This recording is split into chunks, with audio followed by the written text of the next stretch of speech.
திருச்செந்தூர் முருகன் ஆசியோடு எல்லோரும் நலமுடன் வாழ நவகிரகங்களையும் பஞ்சபூதங்களையும் வணங்கி சரவண பவ பரணி பாரதியின் அன்பான இனிய வணக்கம். இன்னைக்கு நம்ம பார்க்கக்கூடிய ஒரு அற்புதமான காணொளி பெண்களுக்கான காணொளி. பெண்கள் மட்டும் நீங்க அதிகமா பாருங்க இந்த காணொலியை. ஏன் அப்படின்னா இது உங்களுக்கான காணொளி தான். இந்த கருவேப்பிலை செடியை வீட்டில் வச்சா பல மடங்கு பணம் வரும் அப்படின்ட்டு எல்லாருமே பொதுவான தாட்டில் இருக்கிறாங்க. அது வச்சா என்ன ஆகும் முதல்ல தெரியுங்களா? உங்க வீட்டில் இந்த கருவேப்பிலை செடி வச்சா என்ன ஆகும் தெரியுமா? அதனுடைய காணொளி தான் அந்த காணொளி. பொதுவாக அந்த கருவேப்பிலை நல்லதா அப்படின்னா அது உடல் ஆரோக்கியத்துக்கு நல்லது தான்.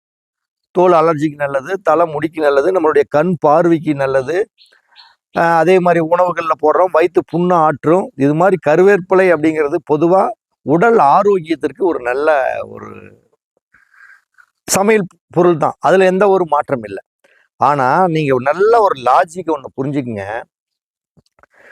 எல்லா உணவுகளையுமே இப்ப தக்காளி போடுறோம், ஆனா தக்காளியே நம்ம சாப்பிட்றோம். வெங்காயத்தை போடுவாங்க, வெங்காயத்தை சாப்பிட்ருவாங்க. நீங்க வேற எந்த பொருளை போட்டீங்கனாலுமே அந்த பொருள் அந்த உணவு இருந்தால் அதை எடுத்து சாப்பிட்ருவாங்க. ஆனா கருவேப்பிலை மட்டும் நீங்க போட்டுட்டீங்கன்னா போடுறப்ப கருவேப்பிலை போடுவாங்க. அது உள்ள போடணுங்கிறதுக்காக சாப்பிட்றப்ப அந்த கருவேப்பிலையை எடுத்து தூக்கி எறிஞ்சிருவாங்க. நீங்க இதை பார்த்துருப்பீங்க, அது தெரியும் எல்லாத்தையும். நீங்க கூட அதை பண்ணிருக்கலாம். சாப்பிட்றப்ப அந்த கருவேப்பிலையை உள்ள அந்த உணவுல போடுவாங்க. சாப்பிட்றப்ப கருவேப்பிலை இருக்குன்னு எடுத்து எடுத்து வச்சிருவாங்க. இதுல இருந்தே தெரிய வேணாமா? கருவேப்பிலை அதாவது ஆரோக்கியத்துக்கு நல்லதுதான். ஆனா அதை வெளியே எடுத்து தூக்கி எறிஞ்சிடணும். அதனுடைய லாஜிக்கே அதுதான். சாப்பிட்றப்ப போடுவாங்க, அதாவது சோறாகிறப்ப போடுவாங்க, குழம்பு வைக்கிறப்ப போடுவாங்க. அதே நீங்க சாப்பிட்றப்ப அந்த கருவேப்பிலை எடுத்து வெளியே போட்டுருவாங்க.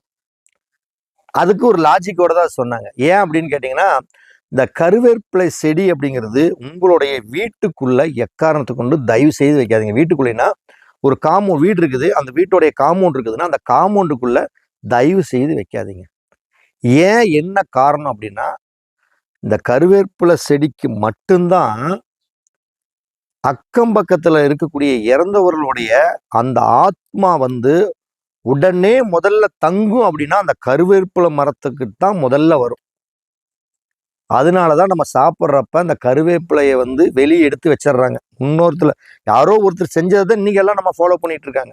நம்ம வீட்டுல நீங்க அதை எடுத்து போட்டு சாப்பிடு, தலைமுடி நல்லா வரும், மூளை கண்ணு தெரியும் நல்லா அப்படிங்கிறாங்க. அப்ப இறந்தவர்களுடைய அக்கம் பக்கத்துல யாராச்சும் ஒருத்தர் இறக்குறாங்கன்னா அந்த இறந்தவர்களுடைய ஆத்மாவெல்லாமே முதல்ல உங்களுடைய கருவேப்பிலை மரத்துக்கு தான் தங்கும் வீட்டுக்குள்ள.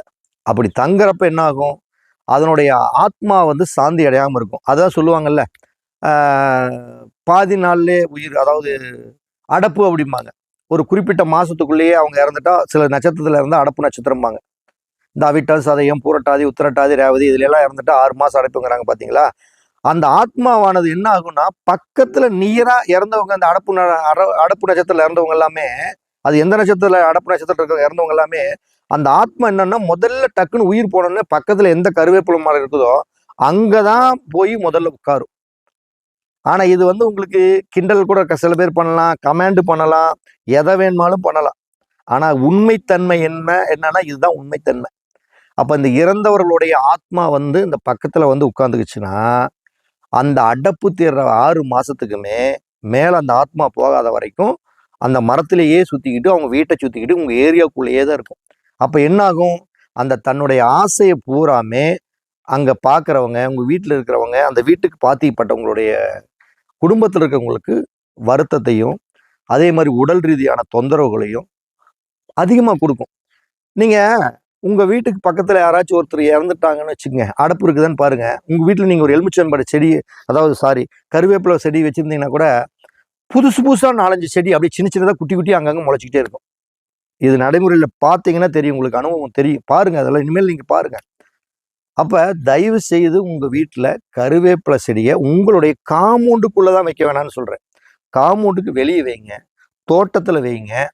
உங்க வீட்டிலேயே உங்களுடைய காம்பவுண்டை சுத்தி வெளியிலுக்கு தனியா செடிக்குன்னு ஒரு இடம் போட்டுருந்தீங்கன்னா அங்க வைங்க.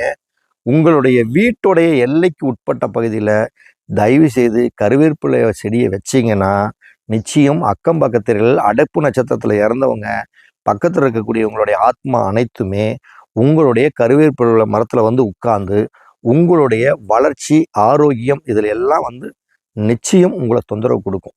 இது நான் நடைமுறையில் நிறைய பேர்த்த பார்த்துருக்குறேன்.